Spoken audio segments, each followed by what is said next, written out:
Television. It's been around forever. Or has it?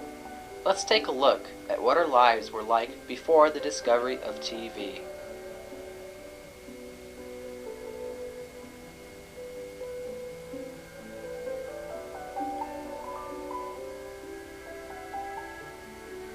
Two areas I'd like to look at specifically are the news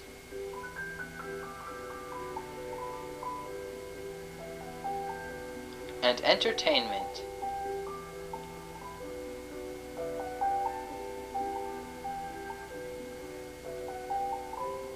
The news. How did we get it before the TV? Well, let's take a look into our past. We know that around 1712, men went to coffee houses and spent days gathering rumors, gossip, and information. Meanwhile, their families were left at home to care for themselves, sometimes without food for their table. Often, people were forced to pay for the news about their town and the world outside it. Can you imagine your parent today taking off and leaving you for days to get the local news, rather than just flipping on the TV? The first newspaper is believed to have been published in 1350. That newspaper, the Peking Gazette, is still being published today. The first magazine, Journal des Savants, was published in France in January of 1665. As man continued to move ahead, wireless communication was discovered in 1892. The first model only carried speech several hundred yards.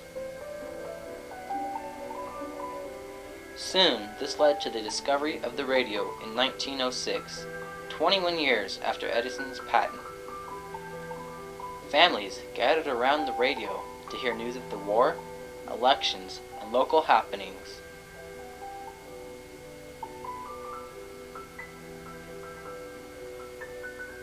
In 1923, the first electric camera was invented, and in 1927, CBS went on the air for the first time. Then, radio began losing much of their audience to TV. Television was becoming the new medium.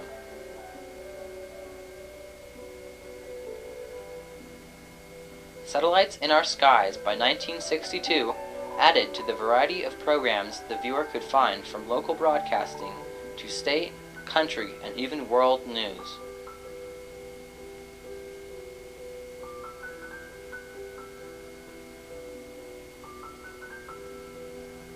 How has the progress of technology affected our interaction with the news? Have we become news junkies? While today a man doesn't need to leave his family to obtain the news, is so much news brought into his home that he is distracted from other things in life?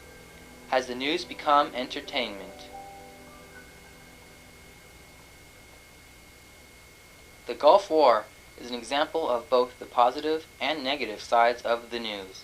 While the war was broadcast to us live as the events happened, with so much of it brought into our homes that we were distracted and neglected other areas of our lives.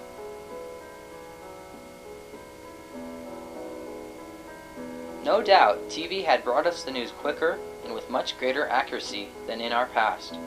But are we watching more than we need, and losing touch with friends, families, and other things life offers?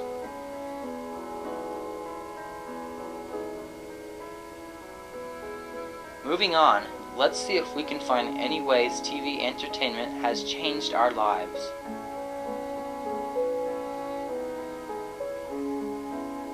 Before TV, people often gathered together at their homes, talking, visiting, and sharing stories with one another.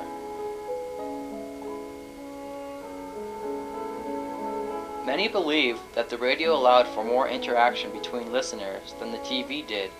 The radio brought the family together both to visit and listen to their favorite programs, such as radio plays.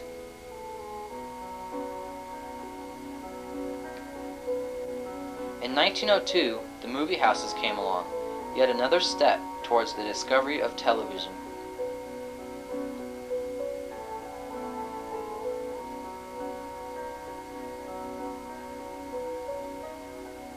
Looking ahead, we see that TV entertainment today has a much different feel than entertainment of our past.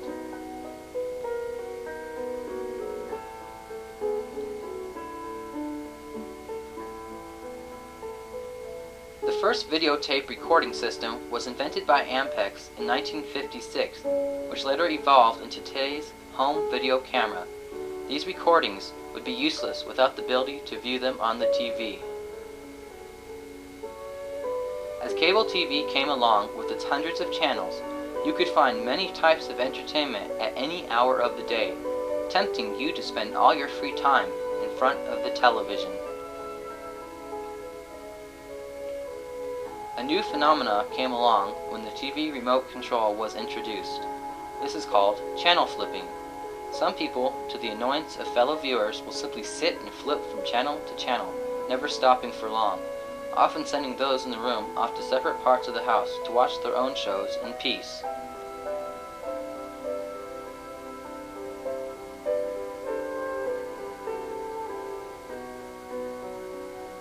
Again, without the TV, we wouldn't have today's home video games. This type of entertainment allows you the choice of sitting for hours by yourself, playing against an invisible partner, the computer, or the option of competing with a friend. Thus, the advantages of TV have become very controversial, some supporting it through its educational shows,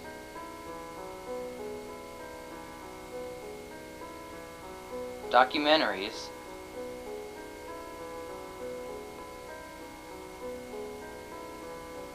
musical productions, and the many different varieties of programming that can be brought right into our home.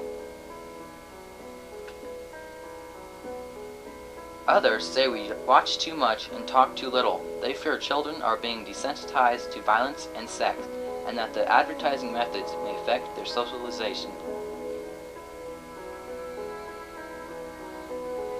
How often do we choose TV over reading a book, playing a game, or going out to play? TV, like anything else, can be a positive or negative influence. Families can discuss the shows they watch together, and it can become a positive opportunity to learn and understand about a variety of topics.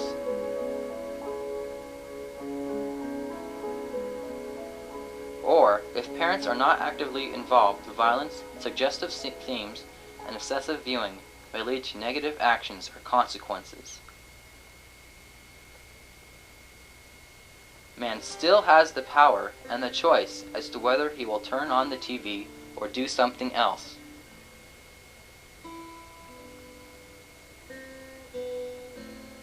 Therefore, it appears that TV has expanded our horizons and changed our lives in a variety of ways. It can be a very positive influence in our lives if used with a responsible and aware attitude.